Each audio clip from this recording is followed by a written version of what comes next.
اعوذ باللہ من الشیطان الرجیم بسم اللہ الرحمن الرحیم۔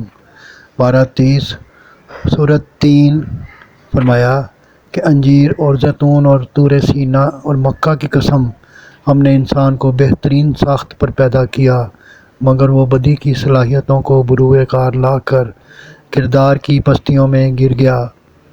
صرف ایمان والے اور نیک عمل کرنے والے ان پستیوں میں گرنے سے محفوظ رہے۔ افسوس، منکرین حق اللہ کے انصاف کی تکذیب کرتے ہیں۔ وہ تمام فیصلہ کرنے والوں سے بہترین فیصلہ کرنے والا اور سب حاکموں سے بڑا حاکم ہے۔ سورۃ العلق فرمایا، اللہ تعالیٰ نے انسان کو خون کے لوتھڑے سے پیدا کیا اور قلم کے ذریعے ان چیزوں کا علم دیا جو وہ نہیں جانتا تھا۔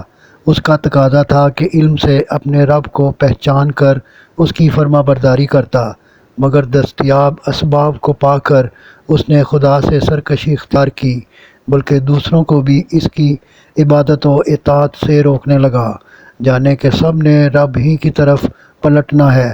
یاد رکھ، اگر تیری سرکشی جاری رہی تو ہمارے کارندے پیشانی سے پکڑ کر گھسیٹ لائیں گے اور کوئی چھڑانے والا نہ ہوگا۔ فرمایا، آپ صلی اللہ علیہ وآلہ وسلم ان کا کہا نہ مانیں اور اللہ کو سجدہ کریں اور اس کے مقرب بن جائیں۔ السجدہ۔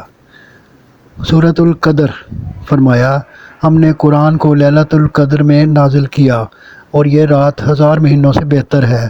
ملائکہ سماوی اور جبرائیل امین علیہ السلام کا اس میں ہر طرف سے نزول ہوتا ہے، اور اس وقت سے خیر و برکت کا خاص نزول ہوتا ہے اور سلامتی اور امن و امان کا منظر ساری رات عالم میں صبح کے طلوع ہونے تک چھایا رہتا ہے۔ صدق اللہ العظیم۔